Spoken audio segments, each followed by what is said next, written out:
This conference will now be recorded.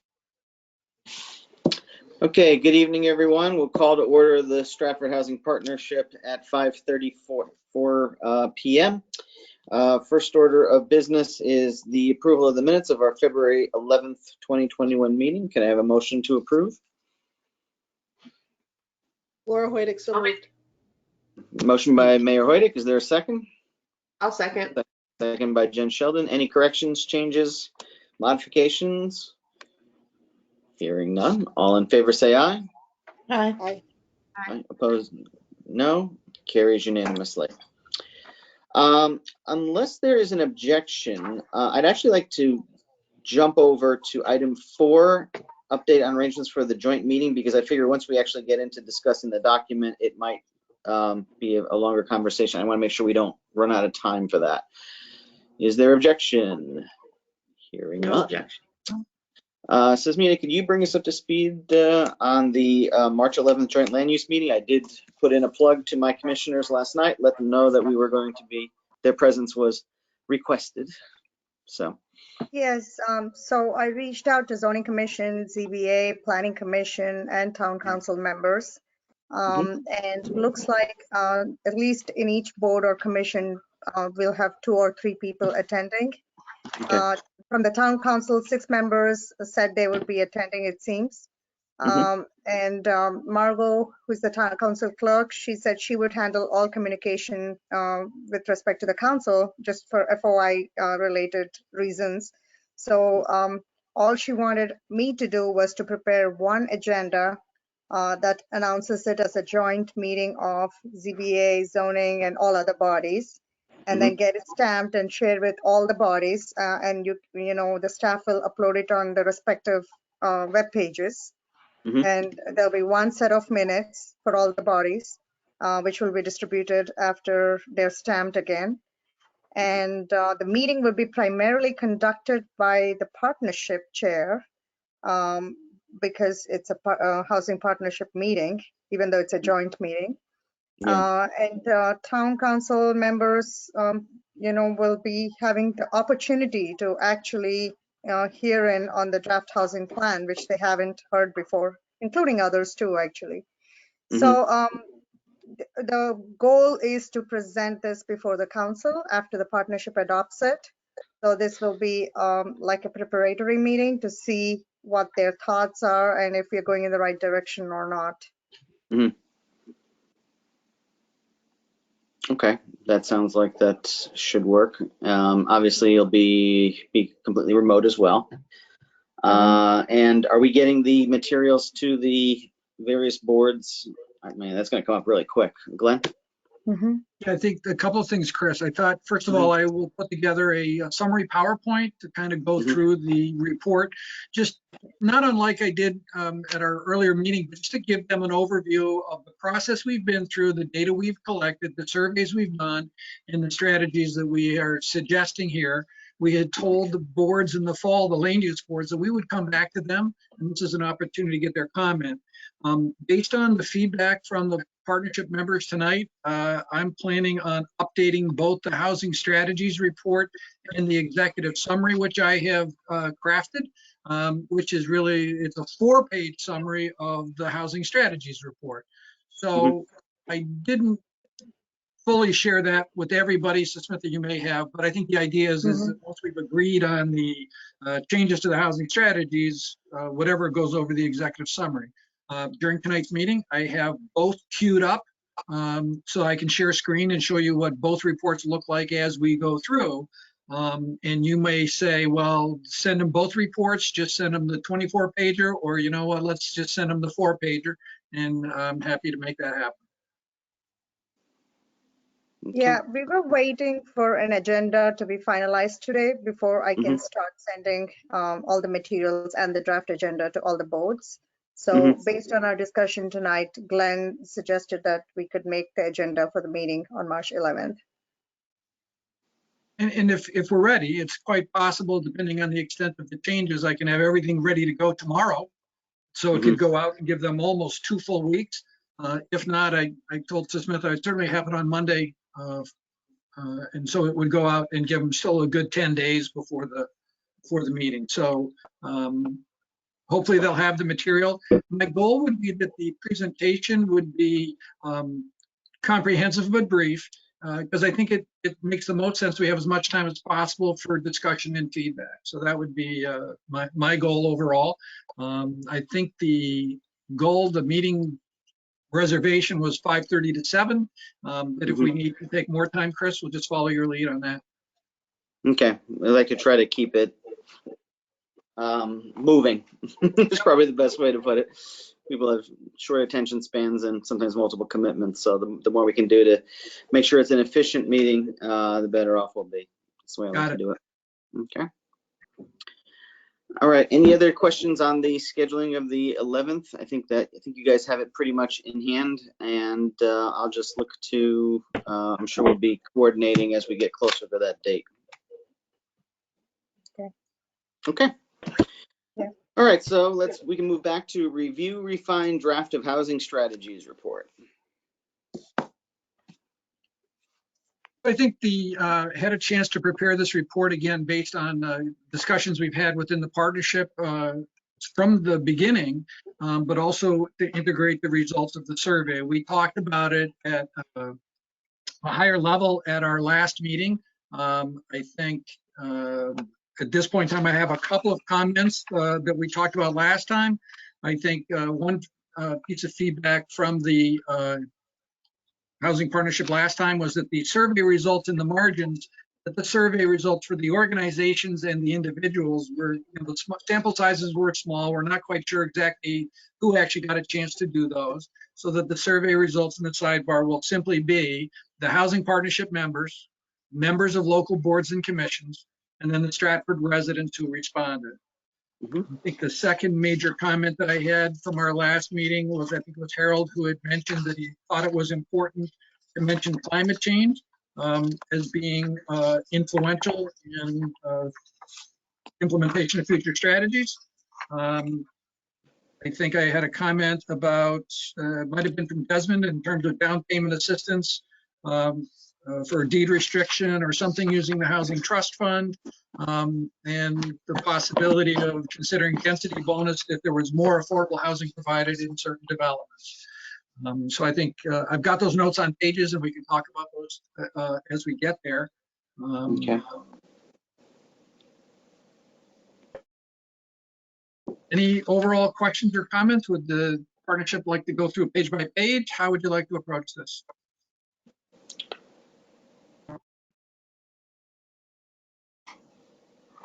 I don't want to redo anything that you guys did, but maybe, I mean, there's not that many pages in here. Maybe we should just take a quick run over. If everything is good, we can knock it out fast. Yep. I mean, unfortunately, I remember that last meeting, that was the one where I got yanked back into something.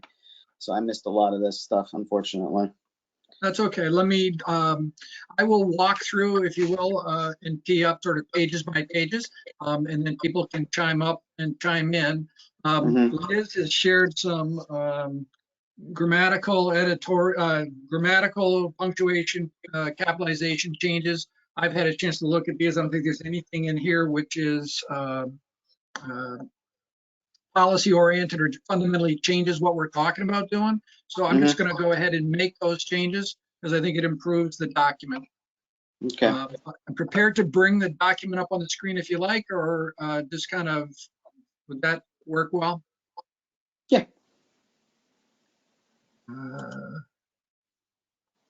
Here we go. Okay. So housing strategies report, I'll update the draft date here once we get started.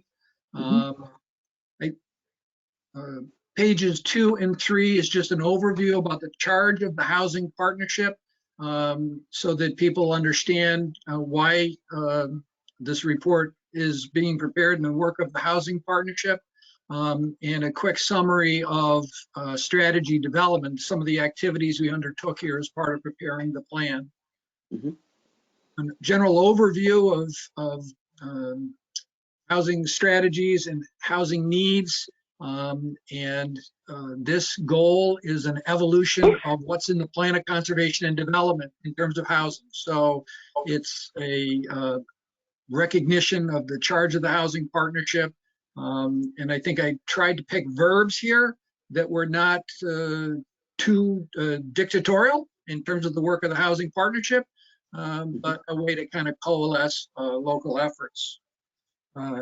Any comments on these 2 pages?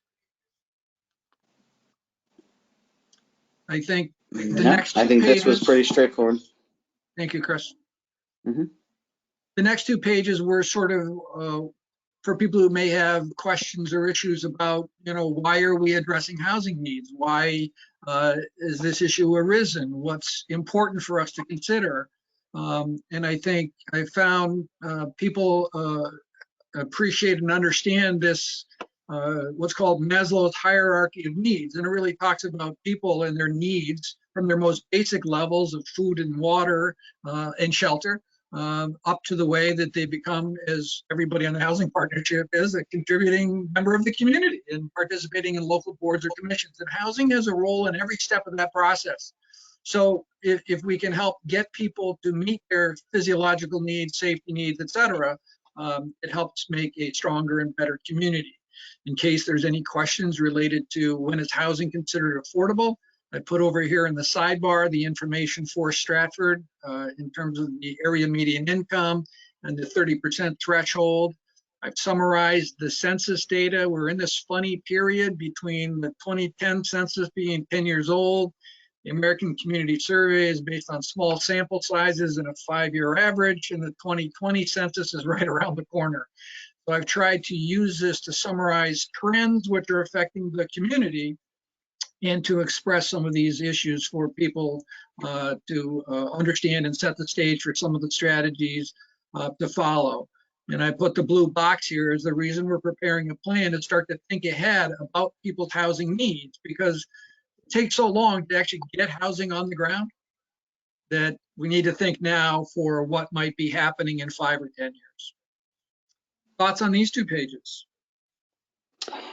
Is there an actual number for annual median income? I mean, I see the calculations in the side panel there that go by 1 person, household, 2 person, and that's 80% of it. What's the actual, is there an actual number that they give you or that we work with?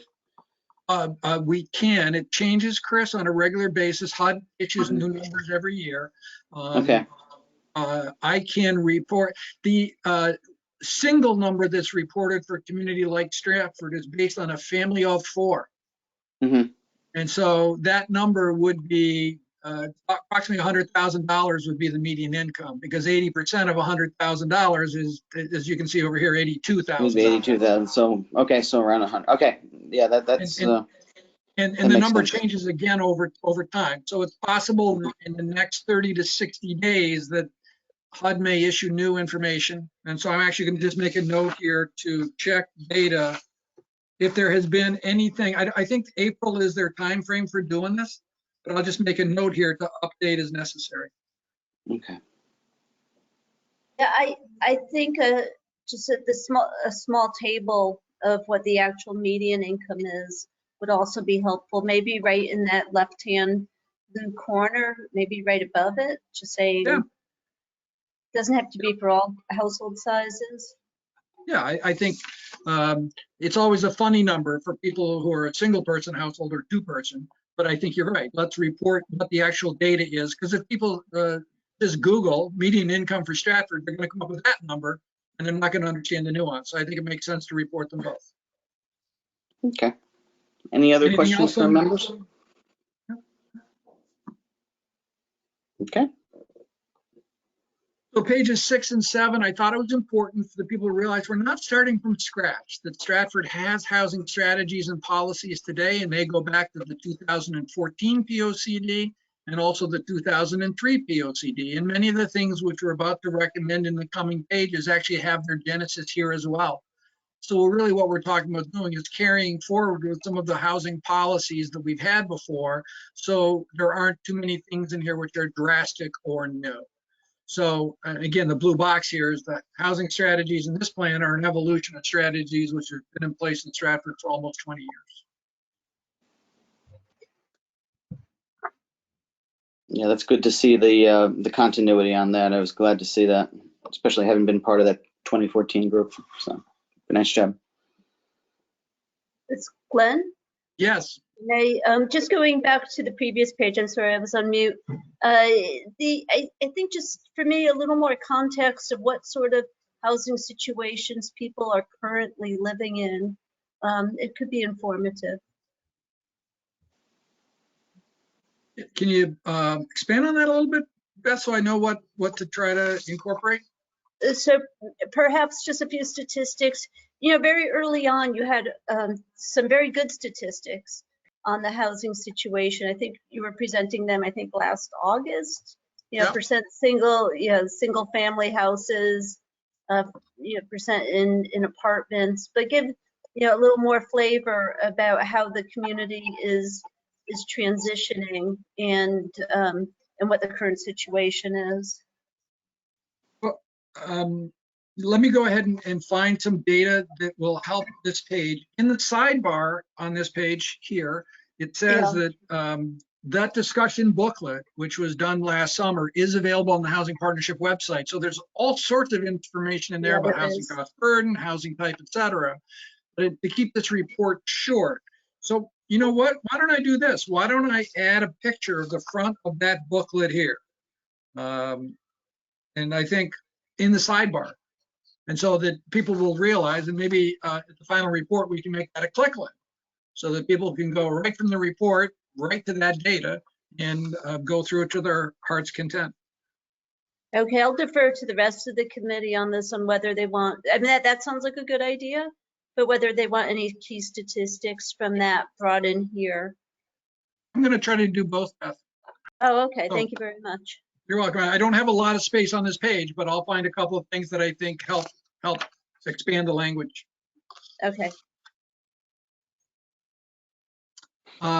Anything else up through page 7? So page 8 is now where we start to explain the community survey and the survey results. This page summarizes the surveys that we accomplished.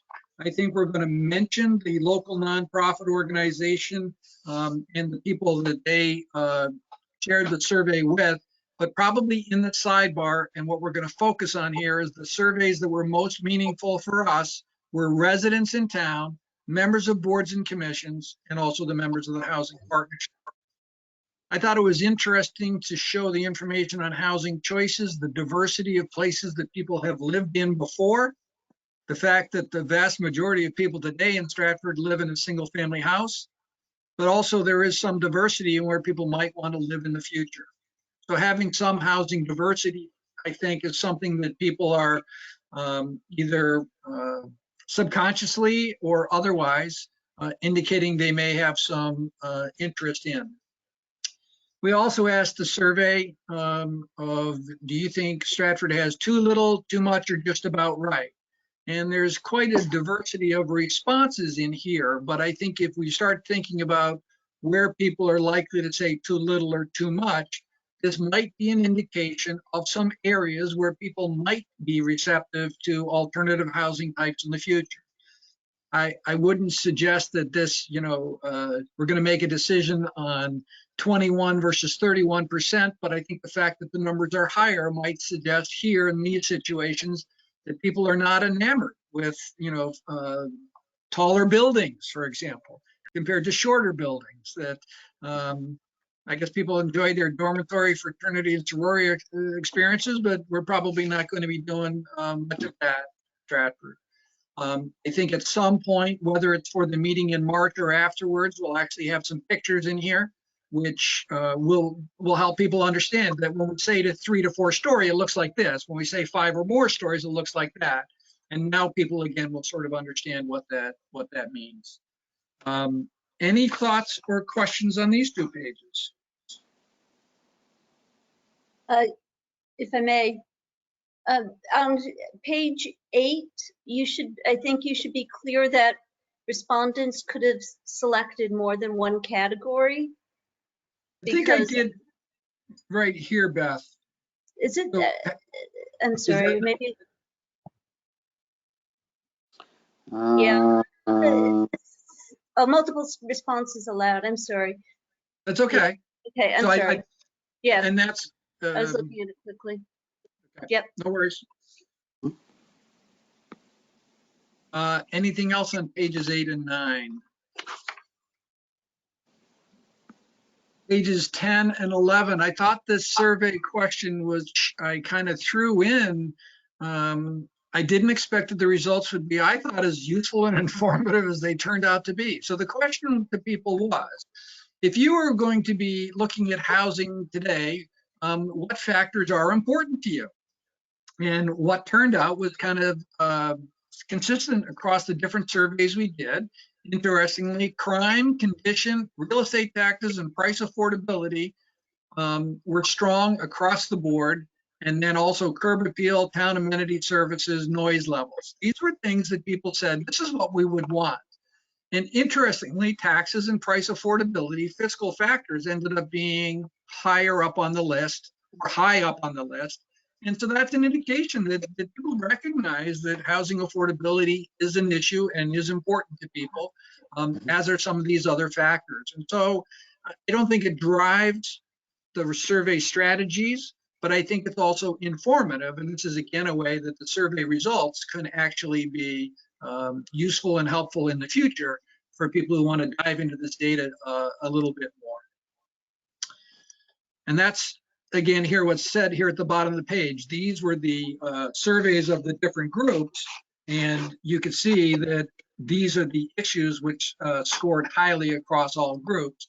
And as we mentioned before, these two columns, the ones for organizations and individuals, will be coming off the survey responses because we're not going to focus in on those. On page 11, based on the survey and other information, this is the survey that talks about the fact that people in Stratford today are facing housing cost burdens. I think Smith has shared a report recently put out for Fairfield County where they recognize that people in all the different income groups, there are many people across those income groups that are housing cost burdened. And a housing cost burdened is where a household is spending more than 30% of their income on housing related topics, and that takes away from education, food, travel, a lot of the other activities. So it's just a recognized measure, if you will, where housing starts to get a little painful. And then this other question which we asked across the groups was if they felt there might come a time when they may no longer be able to afford to live in Stratford. So people with housing needs will be coming out of here because we decided to downplay that survey. But 38% of Stratford residents are definitely concerned, and 26% say it may be an issue in the future. And these are people who are existing residents that may have, again, some interest or desire in the future in other affordable housing options. And the point I made here, I'm not trying to be too dramatic with the statement, but people are comfortable with their own housing. They don't always realize that two-thirds of the survey participants or 2/3 of residents in town may be facing some of those issues, and that could be the neighbor on each side of them. So it was meant to be a way to sort of bring it home to people. And we can leave the statement in if you like, or take it out if you think it's too dramatic.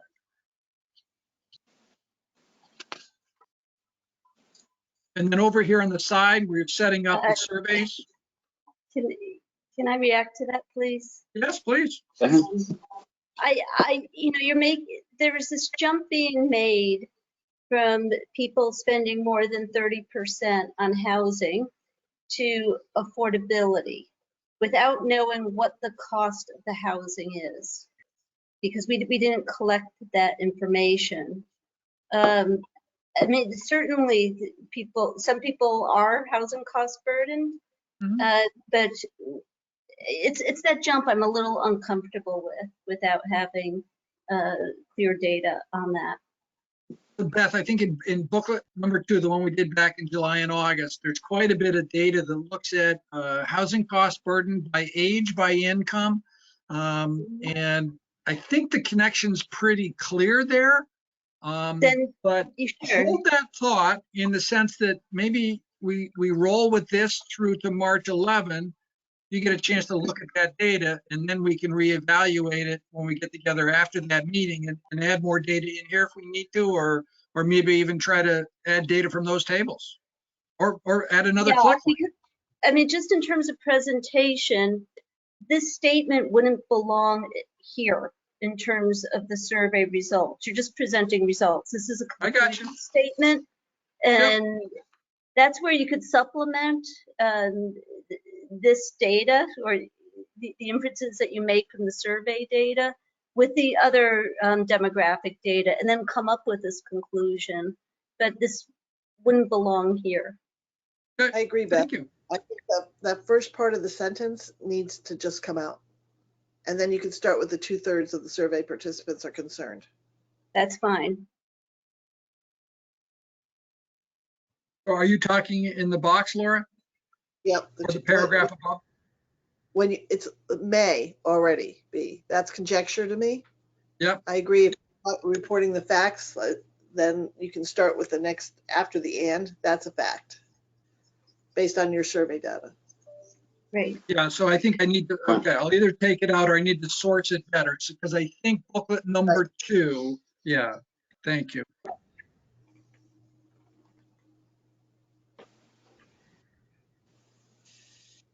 Anything else up through page 11?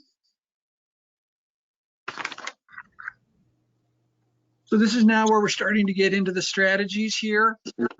There was not necessarily a magic order to the sequence of the strategies. I think that I kind of looked at some of the survey results. I thought about issues that people were supportive of or things that they appreciated more, and organized them in this way. So if you feel strongly that something should be moved up or moved back, please express that thought.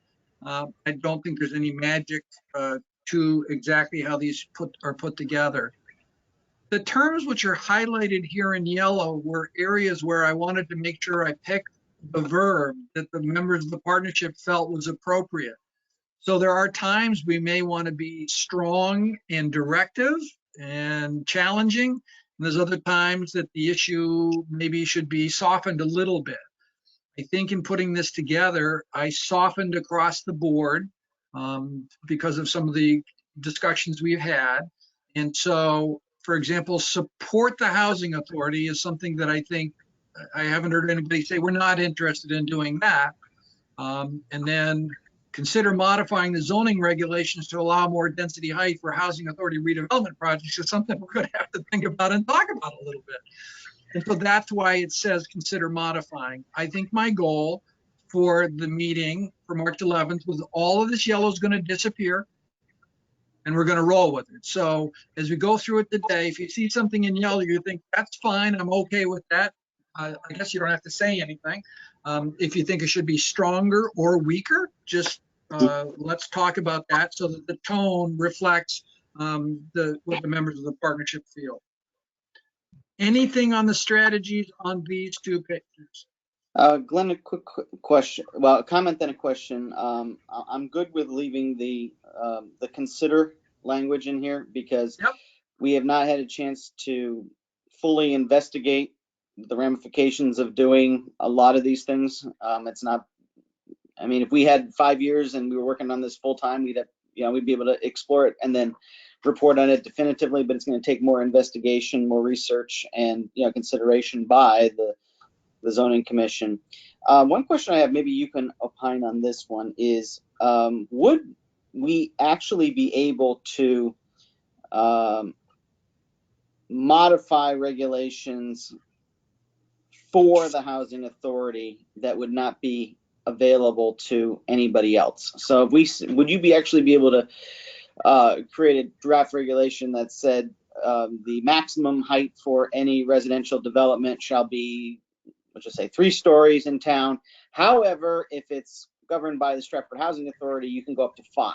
Is that actually something that you legally could do? I think that I got a double answer to your question, Chris. I think, yes, you could do something like that, but I wouldn't suggest doing it the way that you just mentioned. What I might suggest is that the housing authority properties get an overlay zone, right? And the overlay zone allows them to apply for more height. It doesn't grant it necessarily, but I think the challenge the housing authority is likely to have is that finding additional land in town is going to be a challenge. So if we can figure out a way for them to perhaps make more efficient use of the sites that they have within the fabric of Stratford, it is going to be a benefit. I worked in one Connecticut municipality, for example, where the high school that they had was on a very tight site. So the issue was either I think they got a 1 or 2% modification to lot coverage, or they were going to have to go find it and buy a new site. And the issue is we have so much invested in this building, let's make this work for us. And that's what they did. So I think you can do it, and just how you do it, I think just be careful and you'll be fine. Okay. And then just a question also, when we talk about the units were built in the 60s and 70s, and I can't remember if we discussed it during the summertime. I mean, is there going to be a need eventually for those to be refurbished, replaced? And maybe that's your opportunity for a build out in there. Yeah, I think we have discussed it. So the Housing Authority owns and operates federal and state units. Our federal properties we receive subsidy for, our state developments we do not. The concern for most of our properties is that they're in the flood zone. So over time, I think that's why the phrasing in on this page is the way it is, because over time, if we get all the appropriate approvals, let's say from HUD and the state, to demolish or to totally rehab those developments, would the height be a factor in Stratford? Could we go up to elevate it above flood level and build up? Could that be possibly approved through the town? You know, Mrs. Mita, I see you, hand. I think you're on mute. Yeah, I just unmuted myself. Okay. There's a way that the zoning commission could consider developing coastal zoning regulations. So it doesn't look like equity-wise, you're just looking at housing authority buildings, but you're looking at all buildings that are affected by floods in the flood zones, so that they're allowed to build to a certain height to be above the base flood elevation as of right, without having to go through a special permit process on a case-by-case basis. But then for that to happen, a larger analysis is needed just to see the impact on the adjacent properties and the impacts to the views of waterfront. So, but that's something that will be definitely beneficial to the town, and we applied for funding through FEMA to study repetitive loss areas in the town and see if we can bring people together, discuss what their concerns are, and come to some kind of recommendations that lead to the development of coastal regulations. I hope we get funded this year, but that's the status of where we are with that. I think the only thing I'd like to add to what Smith has said is that I think the town could approach these things as two related but separate efforts. Depending on the timing of housing authority redevelopment, you may want to go ahead and just do that, because it's easy to evaluate those sites. We don't have too many other sites. Then also grow that or extend that effort into the other areas, Lordship Point, et cetera, as part of this. So I think that's a possibility as well. Anything else on page 12 or 13? So I think page 13 is the one that has the inclusionary zoning stuff in terms of the possibility of new regulations, and it's also the housing fee. And we talk also a little bit about the housing trust fund. So pages 14 and 15 is talking about ways that we could enable more housing options, legitimizing the two-family dwellings that already exist, revisiting accessory dwelling unit regulations. And again, the verbs are consider allowing or consider eliminating. I think a comprehensive review of the multifamily regulations, they do seem a little dated, and I think some of the provisions could be addressed or modified in ways that the town feels is appropriate, just to bring them up to date.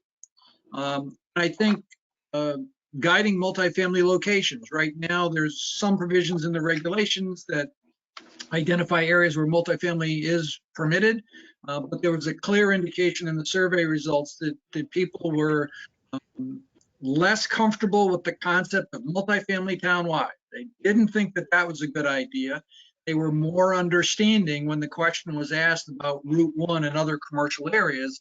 And depending what happens economically with, the change in retail and office occupancy, et cetera, there may be some opportunity sites that might come up that would help strengthen the town center or other areas along Route 1, et cetera. So I think guiding locations is another strategy that was recommended in here. Thoughts or questions on this page? Mayor? So the town center, as I'm involved in more and more surveys and seeing the results of them, moves on these different surveys. So how we define it is very important to this section. Yep. Because as we've talked about before, I think of the town center as the historic district. That's not necessarily how it's defined in a lot of the reports that I'm reading. So I think people have different. Right. Well, think about the South End. Some people think it's south of Barnum Avenue. Some people would say that the town center is just that one block between I-95 and East Broadway. Right. And I know people who don't go south of Barnum Avenue. They think the town center is Paradise Green. So it's good. It is an awkward term. Yeah, and as a newcomer who came in, I think I was influenced by the transit-oriented development study. And so my thought process when that phrase is used is really sort of from Route 1 south. I figure it starts there and goes past the highway. But I don't think we want to be specific about that. I think before the zoning commission adopted any changes or anything else with regard to that, or maybe even part of the POCD update, the issue is let's define what we mean by this concept and go from there. Yeah, and I think that's critical because when people read this, especially if Beth, you own a house in the historic district. I would look at this very seriously because it is it could possibly be a character changing segment of this report. Changing housing character. Yeah. Yeah. What do we mean by the town center here? So it was the way the question was asked, and in the sidebar, you'll notice that the question about, and the reason I asked the question was my thought was, if we ask people if they are comfortable with the concept of multifamily townwide, I'm pretty sure most people are going to say, no, we're not. But that doesn't mean they might not favor multifamily elsewhere. And I thought, well, where might that be? And so I threw out town center and along Route 1, thinking of possible transit-oriented locations and commercial site redevelopment. But as we're talking about this now, I'm wondering if I should take the sidebar on page 15 and flip it. And then, in other words, put townwide on the top, comment that people don't think it should be townwide, and say they might be supportive of a more targeted approach. If I may, it's like asking a question, do you want it in your neighborhood or in somebody else's neighborhood? And I don't know if I can distinguish these answers from just not in my backyard. So, by having one neighborhood that we put out rather than other areas, I mean, and I don't like the idea of signaling any area. I'd rather see development occurring town-wide rather than, essentially picking on different areas. So I just, maybe it's because I live in the town center, but I can't distinguish these results from NIMBY. Yep. So at the last meeting, I ran the survey results and said to myself, what was the result from people who described themselves as living in the town center? And the Yeah, results what were did you not that say? much different than what they were from the other neighborhoods. So there wasn't a strong difference, but I wouldn't. That's interesting. I think you should include that then, that even people who live in the town center want to see more affordable housing in the town center. If that's the result that you have, then that's very interesting. Harold, I see you have a question. And you're on mute.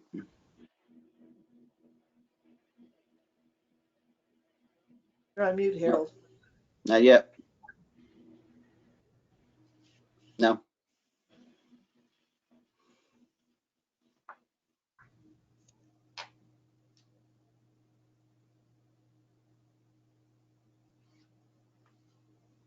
Harold, shall I unmute you? If you can, try it, because I think he's having an audio issue. Yeah. I'm trying, but it's not working.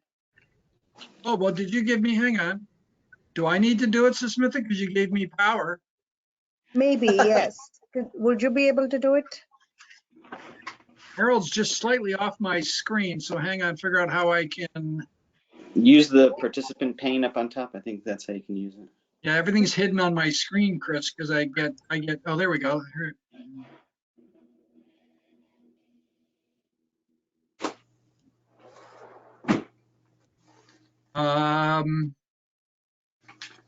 I'm clicking on it.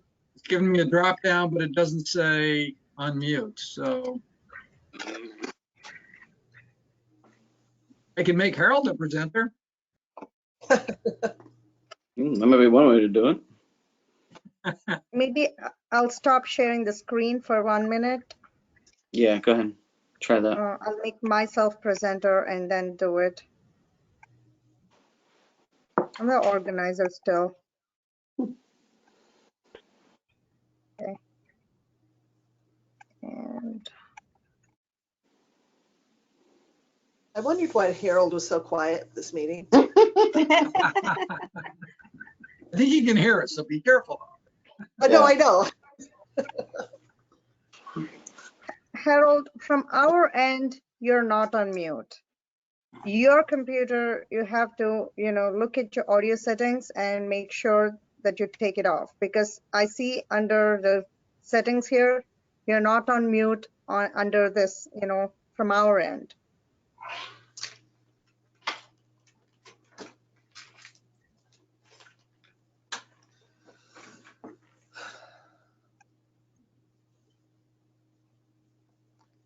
Would you be able to call in, Harold?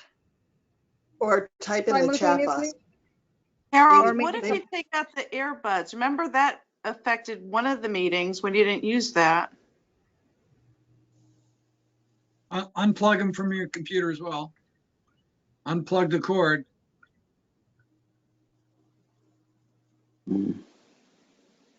Can't hear you, Harold. Now he's taking his earbuds off, so he can't hear us either. Oh, you can. Okay. Did you pull the wire out of your computer, Harold?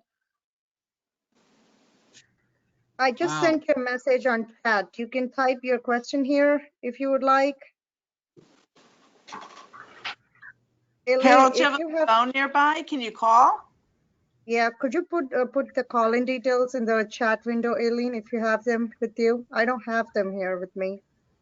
I had the agenda up. All right. I have it. 6, 4. Okay, you got it. Okay. I'll send this one. Mhm.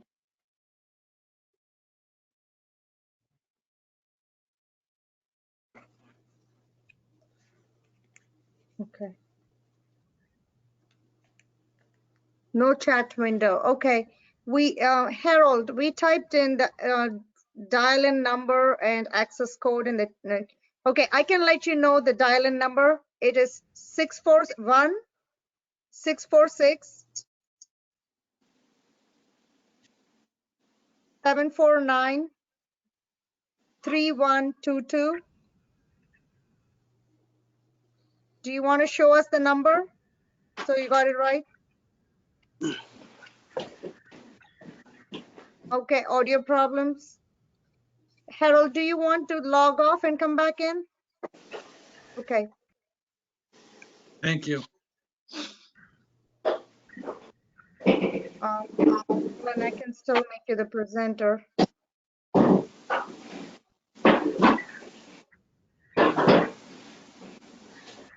Okay.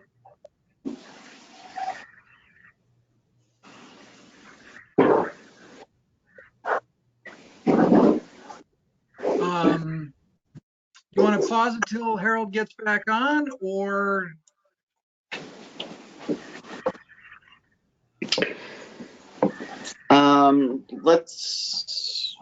We can come back to that. I don't want to lose too much time. We had a Yeah. similar problem at zoning last night where one of the commissioners could never get on. Actually, both of them live in the same council district, so that might be there's a broken pipe somewhere. Well, let me move ahead and then we can certainly come back once Harold gets on. Yeah. I think the next strategy here had to do with revisiting design guidelines. One of the things that came through the survey results very strongly was that people felt that the design of housing was absolutely critical to its ability to become assimilated into Stratford. So this recommends here that we look at maintaining and improving the design guidelines. The survey results showed that people strongly supported that going forward. Some communities have done what are called visual preference surveys, where we're able to explore with residents when we say, you know, this or this sort of design, what do people react positively to? So I think this could help the effort going forward. And so this is a gallery of some of the existing multifamilies in Stratford today. But an exercise like this could actually help people in the future. One of the things I created as part of this project was a visual gallery of all of the multifamilies in town. I'll be sharing that with the town. And you could actually populate that with examples from elsewhere as well for a visual preference survey. Harold, you're back. You have a green mic. I think if you're ready to go, we're ready. Can you hear me? Yeah. Yes. Glenn, this was one area where I was concerned about the last time, and I didn't bring it up. So I'm glad that you brought it up here. Let me try to look at my document because I can't see what you have on the screen. Give me one moment so I could. Certainly. Thank you. I still can't see, so let me try zooming. Shoot. I don't know if you know, Harold, but you can actually, depending on what screen you have, at least mine will allow you to just expand it with your fingers. Oh, well, I can zoom in as well. You know what page it is, so Harold? I think I'm okay. I managed to zoom it a little bit. It was, oh, crud. You brought it up already. Let me just try to speak generally about it. You brought it up already, which was the comment that you determined that a lot of people were concerned about having this apply to all districts. And I just want to express my strong feelings on that statement is a statement to be expected anytime that you're surveying this, because what they really mean is I don't want it in my neighborhood. So it is a not in my backyard kind of statement that I don't know that we should instantly get into that.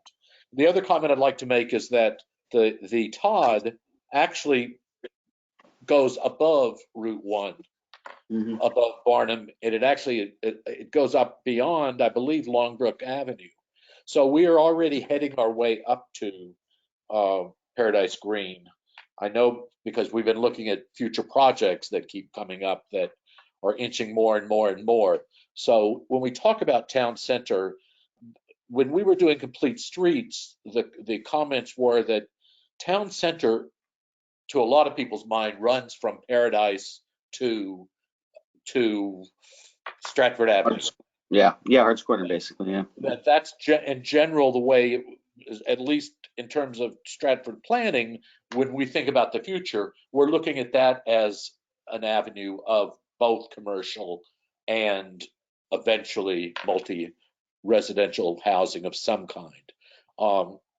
That gets right into my neighborhood, though, because I could sit here and talk all I want about developing this, but eventually my neighbors are going to want some say, even if we call it a commercial residential district, a special overlay district, it still is going to back up on my neighbors. So it's the whole not in my backyard syndrome that no matter where you go, it's going to come. So I just want to say for one final last time that I think that we really have to look at a much more inclusive of all areas of town especially for inclusionary, especially affordable, because every area has people with those inclusionary, affordable needs. It doesn't matter whether it's a $300,000 house or a $500,000 house or a $100,000 house. All three of them, there's someone that lives in those areas that needs to think about fair housing for the future. I also just think about we got ourselves into problems by a half century of discriminatory zoning. And if we're going to really get out of it for the future, then we need to find some way of taking some kind of stance that acknowledges that we're saying that every neighborhood needs to think about how can I in my neighborhood accommodate affordable housing. That's my only statement. I'll let it go at that. Thank you, Harold. So I think perhaps we're past pages 14 and 15, and 16 and 17 is with regard to design guidelines. Any thoughts or comments on this page? Chris, I just have a question. Is the ARB part of this review with us? I haven't invited them, Mayor, but I can certainly extend the invitation to them since we still have 2 more weeks. I'm kind of thinking because of the aesthetic piece of this. Yeah, you're right. Okay. Spending so much of my professional career in New Haven, people, and I know it's big, but people like to live where it's pretty, whether if it's multifamily or, a high rise, if it's attractive, it's appealing. And since they're so much on the aesthetic piece of this, I think maybe it would be good to have their input. Sure, I will definitely include them too. Yeah. Thank you. Pages 18 and 19, the strategies are supporting and facilitating aging in place. The town is already doing a lot in this area, so this is really kind of cheerleading for what's happening and continuing to work on this. Our age composition is changing and getting older, so this supports those efforts. And then strategy 6 on page 19 about explore funding opportunities. Again, the Housing Trust Fund. And also, I think there are opportunities in terms of CDBG funding. Those funds are being used, but we might also look at ways that those funds could help support with the Housing Trust Fund additional efforts in this area. Glenn? Yep. I don't know if you're aware of it. I don't know if it will go through, but I was speaking with Joe Gresco last night, and he said that there is a bill right now that is likely, it's coming to the floor, that will essentially eliminate the clawback regulations when it comes to housing, which I think would have, I don't know, Laura, you probably would know a lot more about this than I do, but I just wonder how that will impact what we're talking about here. Would it open up more opportunities for Stratford in terms of offering other kind of possibilities for some of what we had talked about earlier about creating I'm going to say a lien. That's not the word I want to use right now, but capturing some of this as affordable housing. So houses that fall into the 80% category that aren't deed restricted, that Yes. Well, could we create any deed restrictions? Oh yeah, If well, the clawback regulations are going to be removed. I'm not sure. When you say clawback regulations are going to be removed, I'm not understanding what you mean, Harold. Could you Well, explain it? it's that the state requirements that if you end up getting social services for extended periods of time, that your estate then will have to pay them back, including out of your real estate payoffs. Yeah. So actually, I think that bill passed the House last night, Harold. Oh, okay. It has to be Senate. There was a bill with 3 sections in it, and that I believe that was one of it. It had to deal with the liens and being able to release the lien. And I don't remember the details, but yeah, I just wonder if that would allow Stratford to step in and say, "Hey, we'll capture this for you, and you'll give us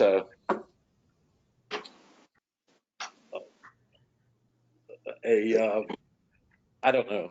It's something that I know it's going to change for the homeowners. Will it have any impact on us?" I don't know if that'll impact us based on if I think I'm talking about the right bill. Well, I haven't got the bill. I asked to get a copy of it, so Okay. he said he would send it to me. All right. Any other comments on pages 18 and 19? Oh, I'm sorry, Beth, I didn't. Beth, go ahead. Yeah, I just wonder if we aren't being aggressive enough for the aging in place. And actually, I'm not a fan of the term aging in place. I think it's, a better term is having alternatives. This isn't a term, but that you want to reflect that you want elderly and handicapped people to have alternatives of where they can live. And that's having more handicapped accessible housing, which facilitates aging in place if that's what a person decides to do. But there are, and maybe this is something to do with the trust fund, I don't know, but I know in other communities, they've had funds for people to do things like expand the width of doorways and simply to make the houses that they live in more handicapped accessible, and also to make sure that new housing, that a certain proportion of new housing is handicapped accessible. So I guess I'm not seeing that discussion in here. We're just talking about basically making the houses that they're in affordable, regardless of if you can get through the door and be functional in the house or in the home. I shouldn't say house. So it's actually it's in here, Beth, but it's actually on page 22. Okay, I'm sorry. Then. No, that's okay, because the question in a sense is you always would like a report to be intuitive so people would know where to look to find what they want. So this is an example where this isn't as intuitive as we might like. But on page 22, items number 10.2, 4 and 5 deal with sort of the issues related to handicapped accessibility and livability improvements. So, I mean, the Planning and Zoning Commission could encourage these. Maybe you could require these as part of a multifamily development. I think those could be good ideas. So they're in here, and maybe what we do is, if the partnership members want to, is take number 5 from page 22 and put it on page 18. I mean, to me, it's a very, very important issue, having seen people become handicapped and suddenly not functional in the home that they live in. So if it were given higher priority, I would be happy, but I defer to the committee also. But I mean, it is part of this discussion about aging in place and having alternatives for, when your body starts to fail. Mm-hmm. Let me just, I see a lot of hands up. Let me just add one point and then I'll start. Aileen, is yours a technical question? Usually you see your hand go up, so you just ask it. Yeah, actually, I'm sorry. This is Aileen Marsh, recording secretary.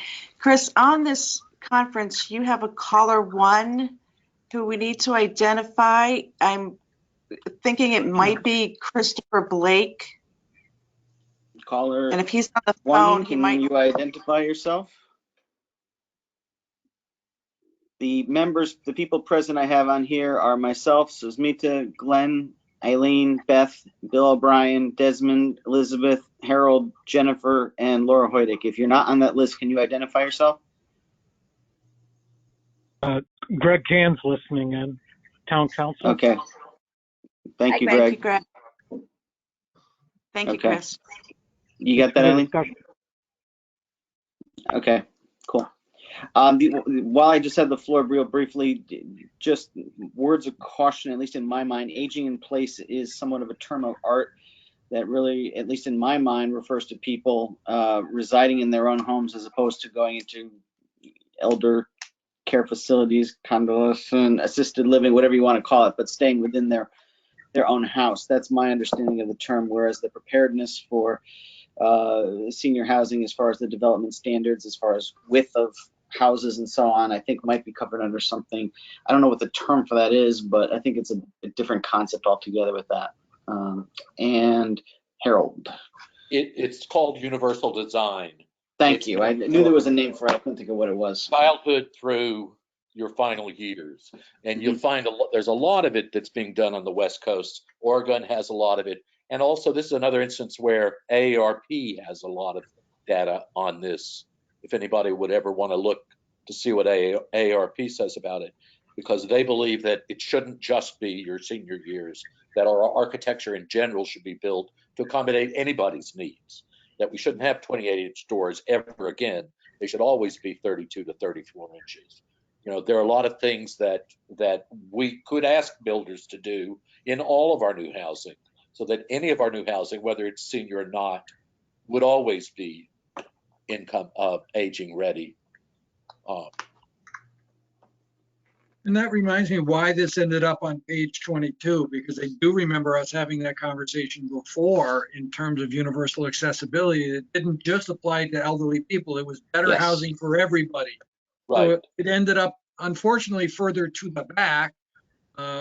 So maybe we leave it here, but actually I think adding the words in universal design is going to open a Pandora's box worth of other topics that Google searches and everything else. So I think that that would be important to add that phraseology in here.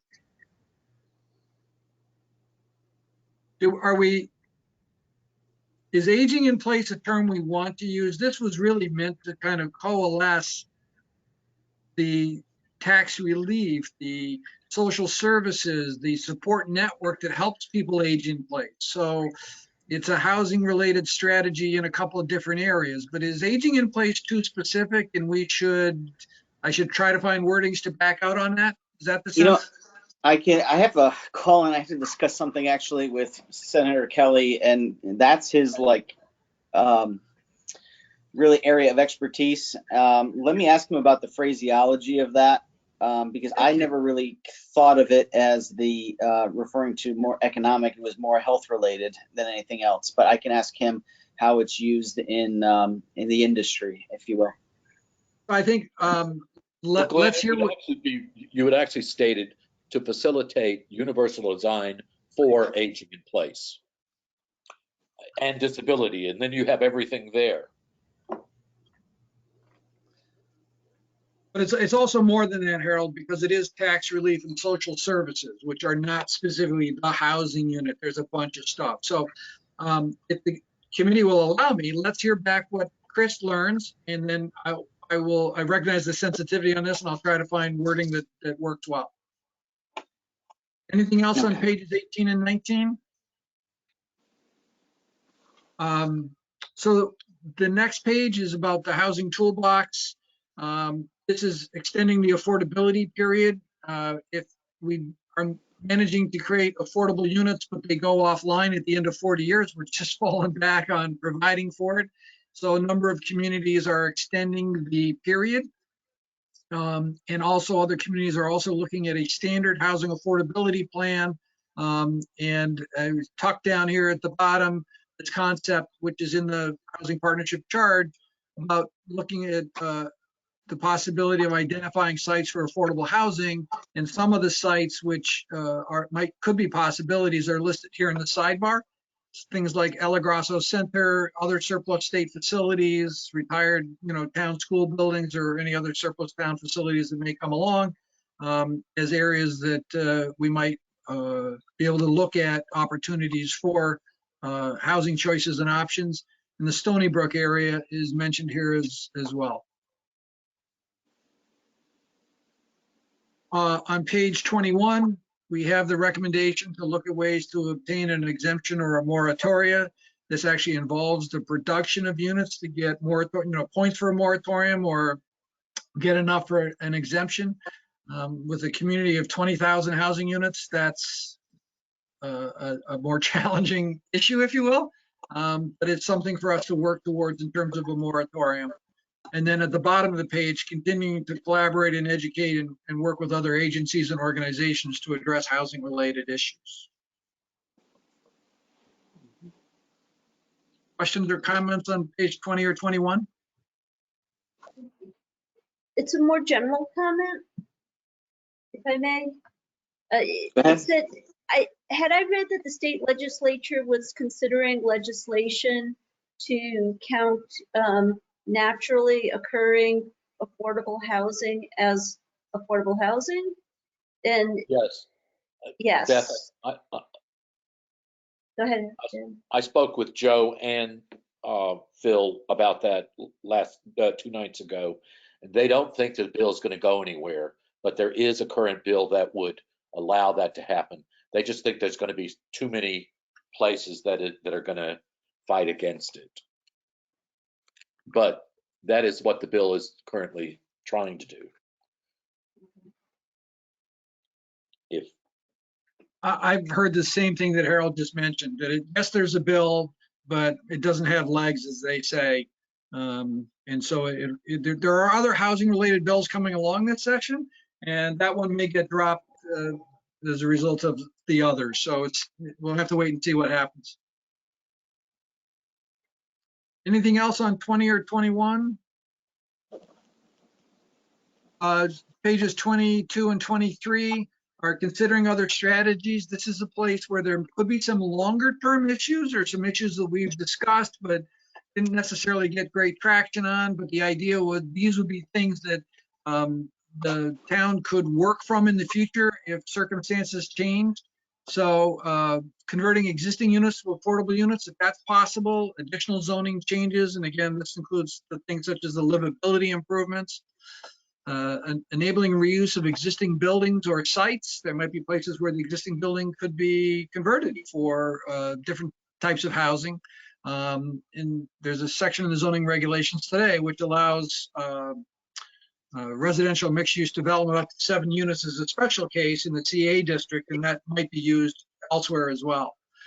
There's also this concept which is growing in interest around the country called the missing middle housing.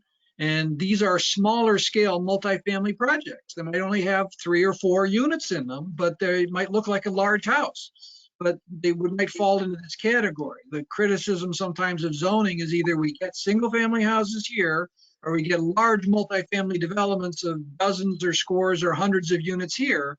But in years and decades past, we built other housing in the middle in terms of 2 or 3 family or bungalow courts or townhouses and other things like this. And these could be, people call these gentle housing options, which could help us in the future. So there's a picture in the sidebar of the book that explores this concept, and it might be something that gains traction over the next couple of years, and the town could pick this up and then run with that. Any questions or comments on 22 or 23? Page 24 is easy. It's simply the acknowledgments of who's on the committee and participated in its preparation. If I may, what I'd like to do is just show you the executive summary real quick so that you can get a sense of what the 4 pages looks like. 4 pages basically summarizes the goal, the basic concepts that are laid out in the beginning of the report, the fact that we undertook surveys to get community input, and those survey results are presented on the following pages. On these 2 pages, it summarizes the 10 strategies that we've just sort of been through already here. At the top, the survey results are presented where survey questions were asked on these particular items. There are some questions such as aging in place or housing toolbox where survey questions were not asked, which is why those tables don't appear there. But this is a way to kind of give a high level overview of our recommendations. This is something the mayor had suggested at our earlier meeting, and then the acknowledgements page on the back. So I think the 4-pager gives a very high level overview, and the 24-pager allows people to dive in a little bit more into the details.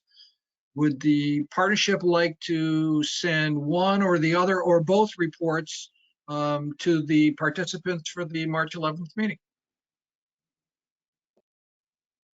Mr. Watson? Glenn, could you do this and then key this to specific sections in the 24-page booklet? Well, I think they're supposed to, Harold, because you may recall, let me go back to the other one, for example. In the report itself, for example, strategy 10, consider other strategies. And in the executive summary, strategy 10, consider other strategies. So this is simply a summary of the subparts. Sorry to keep flipping back and forth here, but strategy 10 has 4 subparts, 1, 2, 3, 4, and the executive summary has those 4 subparts listed. Okay, so you basically are putting chapters and subchapters. Correct. So if somebody said, gosh, I'd really like to know more about additional zoning changes, they could pull up the main report, go to section 10. I could change these bullets to, 10.1, 10.2, 10.3. Maybe that makes sense. Well, I just say put a heading up there. Want to know more? Look in the 24-page report under that section. They're only going to. Good point. The town council is only going to look at that section they're interested in. So get them to that section as much as you can, and you actually will have, I think, people looking in at getting additional details. Yep. So one report, both reports, what's the partnership's pleasure? I think both. Yeah, both, I think. Yeah. Happy to do it. So I think that I can undertake these revisions. The only thing that might affect timing is, Chris, if you hear anything on aging in place, I'd like to try to finish these up for Smith tomorrow. If I haven't heard from you, I'm going to pull the trigger and issue these, and then you can email me what you hear, and I'll make note of it. And when we get together next month, at the end of the month, to incorporate comments, we can change it at that point in time. Is that okay? Yep, that's good. Perfect. Yeah, in terms of the timing for next steps, I just want to discuss March 11th is our joint meeting, like I said, and we held a date on April 25th after that. If there are any changes suggested by these members of the joint boards on March 11th, would the partnership want to meet one last time in March 2nd week or 3rd week so that Glenn can package it up and then we can take a vote on April last week? Yeah, I think that's my thought. Yeah, just sorry to jump in, Samantha, but my understanding from the schedule that we had talked about before, from where we are today, was March 11 would be the joint meeting with the land use boards. Then we would then get together again, March 25, the housing partnership for our, I don't want to call it final meeting, but this would be the meeting where we would incorporate any comments, endorse the report, and then if we've made decisions on how it's going to be adopted, that we would send it off for adoption, or we would actually go ahead and adopt it ourselves. I think I have, I have a meeting notice, a request from you for March 25th, Smith. So it's already on my calendar. Okay, great. And mine too. I forgot that. That's okay. Yeah. So that way, if the committee is comfortable with most of the recommendations and any minor or major changes from other boards, March 25th will be the meeting to definitely attend to see, where the comfort level is, and then Glenn can finish up the document in the next month, and maybe April last that meeting will be the one when we, request the partnership to take a vote.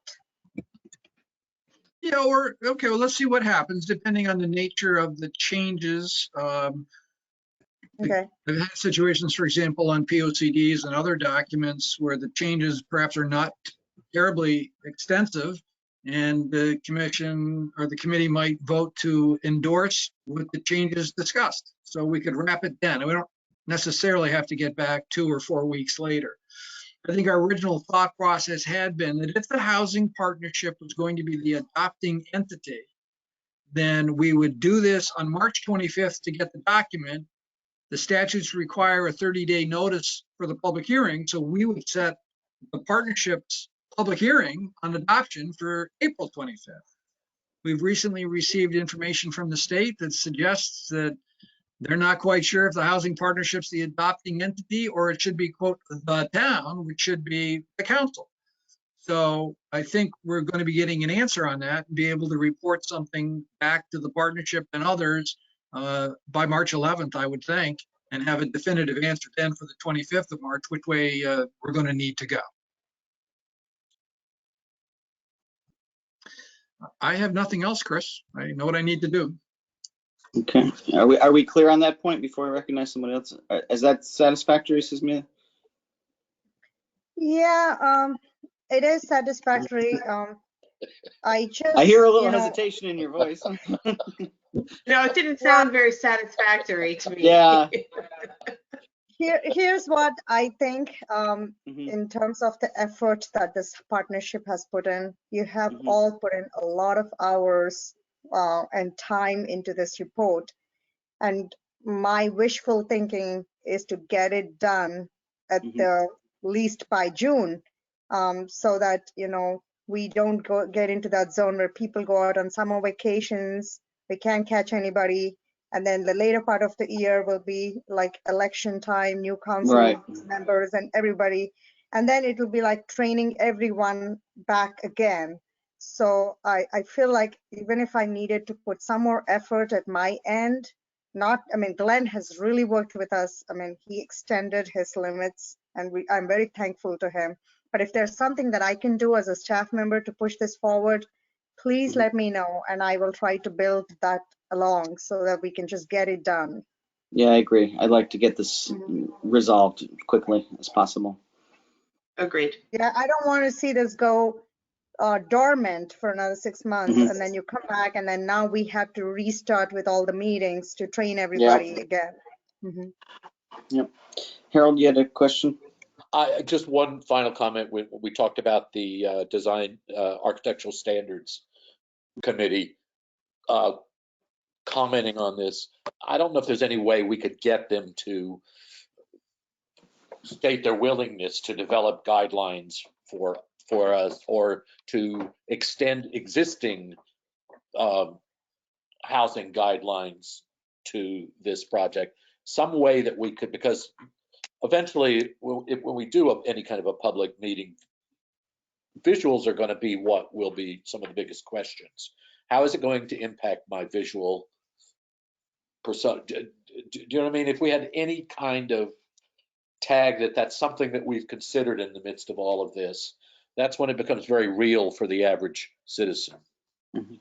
So I don't know if there's any way, Glenn, and I know that it's hard to open up this document and say we'll add a section, but if there was even a place to put a comment on that we're meeting with the Architectural Review Board, that this would essentially, part of this plan would include them adopting standards for each community, just something of that sort that we could say it's not something we forgot about. Did we give them any action items? We have things for council, we got for zoning. No. Remember.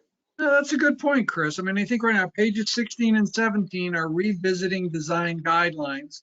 I put zoning commission in on that because, and maybe I'm just not familiar with how it works in Stratford, but in most communities, the zoning commission has the statutory authority to make decisions and the design review is advisory. So the zoning commission establishes. So Chris, what some communities have done is that design review committee does not prepare design guidelines as has been requested by the zoning commission. The zoning commission establishes them and tells the design review board to implement. So ideally, it would come from them. But if they're unable to get it done, then there are examples of design guidelines from other communities. So I think what I'd like to do, if it's okay with the committee, is on page 16 where it says maintain improved design guidelines. Right now it says zoning commission in town. I'd like to change that to design review board and zoning commission. Is that the right terminology? Design review board? Yeah, I think that's what they're called right now. DRB, Design Review Board. Yep. The architectural review board. Architectural review. I can never remember what it is. John Zabel's going to kill me. It's Architectural Review Board. Design approaches to encourage. I'm gonna put them in I as think the that's leader. implicit in their mandate because they were created by ordinance. They are advisory in nature. The zoning commission has accepted and sometimes not accepted some of their recommendations, but that might be a good way to make sure that they have a constructive part of the effort here. Is that's their area of expertise, to be honest with you. Yep. So Chris, I'm going to put them in before, so that line will now say architectural review board and then zoning commission after that, rather than zoning being the leader. I think it's a great catch. Thank you. Thank you, Glenn. Thank you. Okay. Any other comments? Because we're almost at time. I don't think we need an endorsement at this point. I think if it's okay with the members of the partnership, I'll make the changes that we've discussed, and it's a draft document still, and we'll use this at the meeting on March 11th. Okay.